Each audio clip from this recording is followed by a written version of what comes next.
अगर आप देखेंगे अब तक का हाईएस्ट रिजर्व गोल्ड में किया गया, अब तक का हाईएस्ट रिजर्व। पाकिस्तान और इंडिया दोनों में युद्ध हो सकता है और इसी वजह से मार्केट कहीं ना कहीं थोड़ा सा पैनिक सिचुएशन में है, क्या करे क्या ना करे। अब आने वाले दिनों में स्टॉक मार्केट से उतना पैसा नहीं मिलेगा, उतना रिटर्न नहीं मिलेगा। 386 बिलियन डॉलर जो है इन्वेस्टर ने कैश निकाल के रखा हुआ है ग्लोबली। अगर इंडिया चाहे तो पाकिस्तान को एक दिन में खत्म कर सकता है, उसमें कोई बड़ी बात नहीं है। और जो इकोनॉमिकल पावर है वो धीरे धीरे करके शिफ्ट होकर अब चाइना की ओर बढ़ रहा है, चाइना रशिया इनकी ओर बढ़ रहा है। तो क्या मार्केट में वापस गिरावट आ सकता है? क्या हमें इन्वेस्टमेंट करना चाहिए अभी? क्या न्यू पोजीशंस बनाना चाहिए, पोर्टफोलियो बनाना चाहिए? जो लास्ट कुछ दिनों से यही सवाल मुझे पूछे जा रहे हैं, ठीक है। और इस वीडियो में मैं आपको डाटा के साथ, फैक्ट के साथ बताने वाला हूं कि मैं क्या प्लान कर रहा हूं, मेरा क्या प्लान है, कैसे मैं 2025-2026 को देख रहा हूं। और अगर आप स्टॉक मार्केट को सीरियसली लेते हैं, अगर आपका घर चलता है स्टॉक मार्केट के पैसे से, तो वीडियो आपके लिए है। अगर आप टाइम पास करने के लिए आए तो वीडियो आपके लिए बिल्कुल भी नहीं है, तो वीडियो को ना देखें तो ही आपके लिए अच्छा होगा।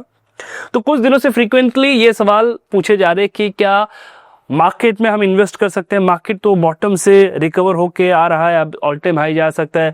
कुछ रेटिंग एजेंसी ने ये कहा, कुछ ऐसे ग्लोबल इन्वेस्टर है उन्होंने कहा कि देखो मार्केट में तेजी आएगा, 2025 में जो तेजी देखने को मिलेगा वो कहीं और देखने को नहीं मिलेगा। इंडियन मार्केट बूम हो जाएगा, बहुत सारी चीजें डिफरेंट। अभी हाल फिलहाल में जब मार्केट ने मोमेंटम बनाना शुरू किया तो बहुत सारे लोग तो पॉजिटिव भी हो गए, क्या रहे हमने तो कभी कहा ही नहीं कि मार्केट गिरेगा, हम तो कह रहे थे कि थोड़ा सा करेक्शन है, वापस आ जाएगा, ठीक है। अब मैं अपना पॉइंट ऑफ व्यू बताता हूँ विथ लॉजिक।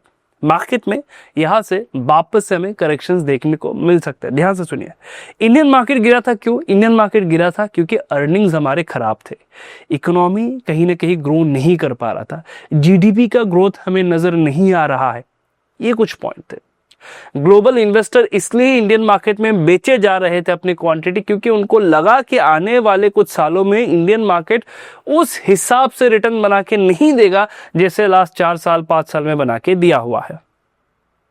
क्या ग्लोबली भी सेम सिचुएशन है? ध्यान से देखिएगा, ठीक है। ये जो प्रॉब्लम मैं डिस्कस करने जा रहा हूं ये सिर्फ इंडिया की प्रॉब्लम नहीं है, ये ग्लोबल प्रॉब्लम है। अब ग्लोबली अगर प्रॉब्लम आएगा तो इंडिया भी इसके अंडर ही आ जाएगा, क्योंकि अब इंडियन का मार्केट भी बहुत स्ट्रांग है। F&O के वॉल्यूम की बात करूं तो हम लोग सबसे ज्यादा वॉल्यूम दे रहे हैं ग्लोबली, राइट। तो इंडियन मार्केट एक ऐसा मार्केट है कि अगर ग्लोबली कुछ भी होगा इसके इंपैक्ट आएगा, क्योंकि हम लोग जो है वो हाईलाइटेड है। लास्ट 5 साल में 4 साल में हमने जबरदस्त रिटर्न बना के दिया है, नो डाउट।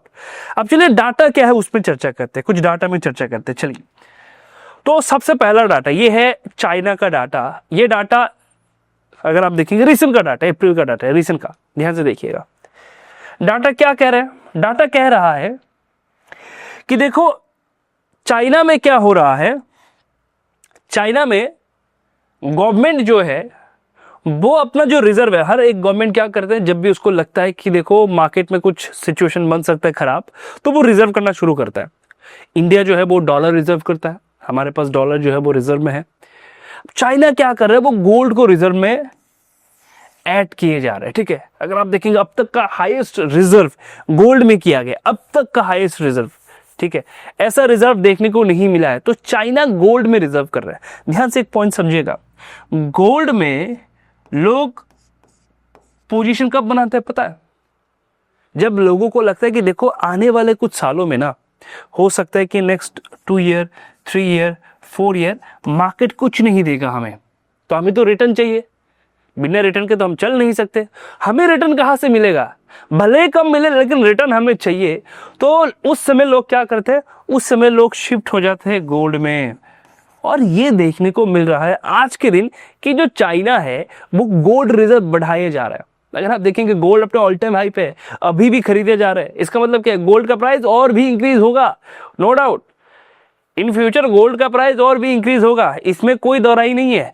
क्योंकि जिस हिसाब से ग्लोबली गोल्ड को रिजर्व किया जा रहा है, जितने भी ग्लोबल कंट्रीज है वो गोल्ड को रिजर्व कर रहे हैं, वो बता रहे हैं कि देखो अब आने वाले दिनों में स्टॉक मार्केट से उतना पैसा नहीं मिलेगा, उतना रिटर्न नहीं मिलेगा। हमें सेफ साइड में जाना। गवर्नमेंट का पैसा है, गवर्नमेंट किसी भी स्टॉक में जाकर थोड़ी पैसा लगा देगा, वो सेफ साइड जाएगा। तो ये है पहला। तो ये बता रहा है कि देखो मार्केट में कुछ तो ऐसा है, आने वाले दिनों में कुछ तो ऐसा होगा जिस वजह से चाइना क्या कर रहा है, गोल्ड रिजर्व इंक्रीज कर रहा है। बहुत से लोग एग्री करेंगे, बहुत से लोग डिसएग्री करेंगे, अपनी अपनी सोच है। लेकिन मैं हमेशा एक चीज मानता हूं कि चाइना का जो विजन है ना, वो बहुत बड़ा है, वो बहुत दूर सोचता है, वो बहुत सारी चीजें बहुत एडवांस देख लेते हैं जो हम बहुत सालों बाद देखते हैं। ठीक है, मैं किसी को ऐसा नहीं कहूंगा कि नहीं इंडिया का विजन जो है वो बड़ा नहीं है, नो डाउट हमारा भी है। लेकिन हम लोग ना थोड़ा सा घमंड में है राइट नाउ कि हम लोग तो इकोनॉमी में एकदम आगे चले जा रहे हैं, विश्व गुरु हम बन रहे हैं, ऐसा नहीं है। ठीक है, रियलिटी में बात करते हैं। ठीक है, इकोनॉमिकल सिचुएशन अगर मैं बात करूं कि हमने एग्जैक्टली सेम तरीके से जैसे चाइना ने जो टेरिफ लगाया गया चाइना के ऊपर, क्या हमने एग्जैक्टली सेम तरीके से बिहेव किया? चाइना ने क्या कहा कि आप जितना लगाओगे हम उतना लगाएंगे आपके ऊपर। ये है स्ट्रांग इकोनॉमी। ठीक है, तो ये तो पहला हो गया। चलिए दूसरा देखते हैं, दूसरा क्या है। दूसरा डाटा कह रहा है, ध्यान से देखिए, दूसरा डाटा ये है कि ग्लोबली भी जो सेफ एसेट है, सेफ एसेट जिसे हम कहते हैं गोल्ड, इसमें कहीं ना कहीं ग्लोबल जो इन्वेस्टर्स है वो धीरे धीरे करके पोजीशंस बना रहे हैं, अब तक का हाईएस्ट है। सेफ साइड, सेफ साइड में वो क्या कर रहे हैं, पोजीशंस बना रहे हैं। सेफ साइड किस साइड में? सेफ साइड है हमारे गोल्ड में, गोल्ड के ETF वगैरह बाई किए जा रहे हैं धीरे धीरे करके। इसका मतलब क्या है कि ग्लोबल इन्वेस्टर जो है उनको भी पता है कि नेक्स्ट कुछ सालों में हमें कुछ खास रिटर्न नहीं मिलेगा। अब इसके पीछे ना बहुत सारे डिफरेंट कारण हो सकते हैं। देखिए अभी ऐसा लग रहा है कि आने वाले दिनों में, अभी हमारा अगर आप देखेंगे ग्लोबली अगर मैं बात करूं तो हम सबसे शक्तिशाली देश किसको मानते हैं? US को मानते हैं कि उनका जो इकोनॉमी है वो स्ट्रांग है, डॉलर उनके पास है, स्ट्रांग है। अब देखो डॉलर धीरे धीरे करके वीक होता जा रहा है ग्लोबली अगर मैं बात करूं, और जो इकोनॉमिकल पावर है वो धीरे धीरे करके शिफ्ट होकर अब चाइना की ओर बढ़ रहा है। चाइना, रशिया, इनकी ओर बढ़ रहा है। ठीक है, ये प्रोग्रेस कर रहे हैं। चाइना US को डायरेक्ट टक्कर दे रहा है आज के दिन इकोनॉमी के बेसिस पे। तो ये क्या कर रहा है, ये कह रहा है कि देखो अगर ये शिफ्ट होता है तो इसका इंपैक्ट तो होगा, ग्लोबली होगा, ट्रेड पे होगा, डिफरेंट जो ट्रेड हम करते हैं, जो सप्लाई चेन है इसमें होगा, जो रिलेशंस है ना, बहुत सारे ऐसे कंट्रीज है जिनका रिलेशन चाइना के साथ अच्छा नहीं है, तो रिलेशन में बहुत सारे चेंजेस आएंगे, तो इसका इंपैक्ट होगा। तो देखो इनका क्या, ये लॉन्ग सोचते हैं। ठीक है, ऐसा नहीं कि कल के लिए सोचे, ये लॉन्ग सोच रहे हैं। तो लॉन्ग सोच के ये क्या कर रहे हैं, ये ETF में जा रहे हैं, गोल्ड के बीज बाई कर रहे हैं, गोल्ड बाई कर रहे हैं, गोल्ड सेगमेंट पे वो इन्वेस्ट कर रहे हैं, क्योंकि उनको पता है कि अब मार्केट से रिटर्न कब मिलेगा। ध्यान से सुनना, उसके बाद आगे बढ़ते हैं। चलो आगे क्या है, अगर आप देखेंगे अब तक का, ठीक है, अब तक का अगर मैं बात करूं तो जो इन्वेस्टर्स है, ठीक है, उन्होंने 386 बिलियन डॉलर, नोटिस करके देखिए, 386 बिलियन डॉलर जो है, 386 बिलियन डॉलर जो है इन्वेस्टर ने कैश निकाल के रखा हुआ है ग्लोबली। देखो, देख लो, ये क्या कह रहा है, ये कह रहा है कि देखो पैसा निकल रहा है, लोगों ने लोग कैश लेके बैठे हुए कि आने वाले दिनों में हम इन्वेस्ट करेंगे, अगर मौका मिला तो आने वाले दिनों में हम इन्वेस्ट करेंगे, तो उनको भी लग रहा है। तो ये सारी चीजें क्या इंडिकेट कर रहा है, क्या इंडिकेट कर रहा है कि आने वाले दिनों में क्या हो सकता है। उसके बाद चलो आगे चलते हैं। रिटेल ट्रेडर क्या कर रहे हैं वो भी ध्यान से देखिए। रिटेल ट्रेडर का ध्यान से देखिए, रिटेल ट्रेडर का एसेट एलोकेशन कुछ नहीं है, वो बैठे हुए हैं। रिटेल ट्रेडर का एसेट एलोकेशन कुछ नहीं है, वो आराम से बैठे हुए हैं, वो सोच रहे कि हाँ मार्केट ऊपर जाएगा, हाँ हमें जबरदस्त रिटर्न मिलेगा, वो आराम से बैठे हुए। तो रिटेल ट्रेडर का एलोकेशन कुछ नहीं हुआ अब तक। उसके बाद आगे बढ़ते हैं, चलिए अब ये देखिए, ये डाटा हमें बताता है, ध्यान से देखिएगा, ये डाटा क्या बताता है, ये बताता है कि जब रिसेशन होता है ना, एग्रेसिव रिसेशन, ऐसा रिसेशन कि लोगों के हालत खराब हो जाए, घर चलना मुश्किल हो जाए, तो जब भी ऐसा होता है, इससे पहले ये देखने को मिला कि जब भी ऐसा होता है तो ये जो इंडिकेटर है ये लोएस्ट पे आ जाते हैं। तो इस बार अगर आप देखेंगे, हम लोग ग्लोबली में बात करो, ठीक है, एकदम लास्ट पॉइंट पे खड़े हैं कि यहां से रिसेशन तो वैसे भी चल रहा था, एग्रेसिव वाला आने वाला है।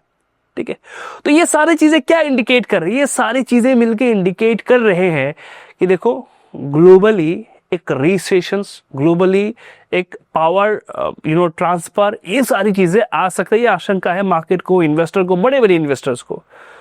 और इसी वजह से लोग शिफ्ट हो रहे, एसेट एलोकेशन कर रहे। जो रिटेल ट्रेडर नहीं कर रहा, वो बैठा हुआ है, वो सोच रहे कि अच्छा मुझे तो फिर यहाँ पर ये रिटर्न मिलेगा, मैं इसमें जाऊंगा, अभी मार्केट गिरा तो ये स्टॉक शेयर सस्ता हुआ है, उसमें जाना है। ठीक है, लास्ट कुछ समय से मुझे मैसेज आ रहे हैं, सर आप काम नहीं कर रहे क्या मार्केट में? जब आपको पता है ग्लोबली क्या हो रहा है, आप क्यों जाएंगे? इसलिए मैंने कहा लास्ट 2-3 सालों में लोगों ने क्या देखा, मैं बताता हूँ। लास्ट 2-3 सालों में लोगों ने देखा कि मार्केट ऐसे ऐसे करके चला हुआ है ऊपर के साइड में, ये नहीं देखा ऐसे ऐसे करके कैसे गिरता है। तैयार रहेगा, जहां पर आपका सोच खत्म हो जाएगा ना कि यहां से कितना ही गिरेगा, उसके बाद आपको पता चलेगा यहां से कितना ही गिर सकता है, इसके लिए भी तैयार रहेगा। ठीक है, तो ये सारी चीजें मुझे बताता है कि ग्लोबली कुछ चेंजेस हो रहे हैं और इसका इंपैक्ट मार्केट में होगा। तो पहला जो सवाल था, क्या राइट टाइम है इन्वेस्टमेंट का? मेरा मानना ये है, मेरा पर्सनल मानना ये है कि राइट टाइम नहीं है।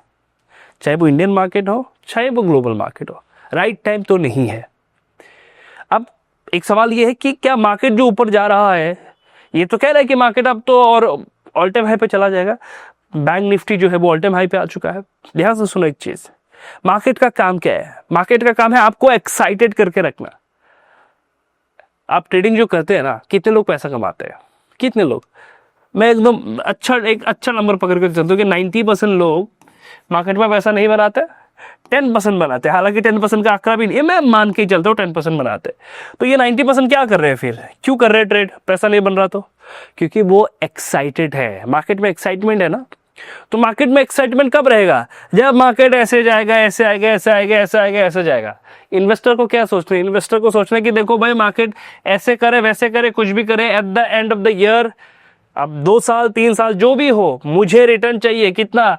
मुझे कंपाउंडिंग रिटर्न चाहिए। मान के चलो सालाना मुझे 15% तो रिटर्न चाहिए। तो वो देख रहे हैं कि देखो यहां से यहां तक रिटर्न तो 20% का है, लेकिन 3 साल का अगर मैं एवरेज निकालूं तो मुझे पता चल रहा है कि अरे मुझे मिला 2%, है ना। तो ये जो ऊपर नीचे होगा, इसमें एक्साइटमेंट बना रहेगा, लोग आएंगे ट्रेड करने, लोग, क्योंकि अदरवाइज मार्केट बंद हो जाएगा ना। आप ट्रेड नहीं करेंगे तो मार्केट तो बंद हो जाएगा। तो मार्केट का काम क्या है? आपको एक्साइटेड रखना। आपको पता भी नहीं चलेगा कब मार्केट गिर गया, पता भी नहीं चलेगा, है ना, क्योंकि पहली बार आप देख रहे हैं मार्केट पे ऐसे सिचुएशन। तो आप एक्सपीरियंस लेते लेते मार्केट आपका पोर्टफोलियो खाली कर देगा, आपको पता भी नहीं चलेगा इस चीज के बारे में। ठीक है, तो ये है मार्केट का कंडीशंस राइट नाउ। तो पहला सवाल, क्या इन्वेस्ट करना चाहिए? मैं नहीं कर रहा। दूसरा सवाल, क्या राइट टाइम है? मुझे नहीं लगता कि ये राइट टाइम है, ना मैं कर रहा हूं, ना मुझे लग रहा है राइट टाइम है। ठीक है, क्या करना चाहिए? आराम से, मैं आराम से बैठूंगा। ठीक है, अब तो क्या मार्केट को छोड़ दे? नहीं, हम ट्रेडिंग कर सकते हैं। ट्रेडिंग अलग चीज है, ठीक है ना, ट्रेडिंग अलग चीज है, इन्वेस्टमेंट अलग चीज है। आप पोर्टफोलियो बनाते हैं, लॉन्ग रन के लिए देखते हैं, लंबे समय के लिए देखते हैं, वो अलग है। ट्रेडिंग अलग है। ट्रेडिंग मैं मान के चलिए मैं इंट्राडे कर रहा हूं, मैं बीटीएसटी कर रहा हूं, मैं स्विंग कर रहा हूं, ये अलग है, ये मैं करूंगा, इसमें कोई दिक्कत वाली बात नहीं है। मैं बाई साइड में भी रहूंगा, मैं सेल साइड में भी रहूंगा, मैं रहूंगा इसमें कोई दिक्कत वाली बात नहीं है। एक्यूरेसी थोड़ा बहुत ऊपर नीचे होगा, समझने में मुश्किल होगा कहां से ट्रेंड रिवर्स हो रहा है, थोड़ा सा डिस्टर्बेंस तो आएगा, नो डाउट, एक्यूरेसी में थोड़ा सा ऊपर नीचे होगा, बट मैं ट्रेडिंग करता रहूंगा। ट्रेडिंग अलग चीज है, इन्वेस्टमेंट अलग चीज है। तो अगर आप पोर्टफोलियो सोच रहे हैं, मुझे लगता है ये राइट टाइम नहीं है। तो ये जो मार्केट में रैली देखने को मिला है, देखो ये रैली इसलिए देखने को मिला क्योंकि टैरिफ का न्यूज जो मार्केट में था, अब ये कुछ समय के लिए, वो भी 90 डेज के लिए बंद हुआ, ऐसा नहीं कि पूरा बंद हो गया, राइट। तो इसका जो इम्पैक्ट हुआ था, तो वो शॉर्ट टर्म रिकवरी होगा ही, और ऊपर से जो लोग शॉर्ट किए वो तो बेचेंगे, तो कोई ना कोई तो खरीदेगा। वो कौन खरीदेगा? आप, मैं, हम सभी खरीदेंगे, राइट।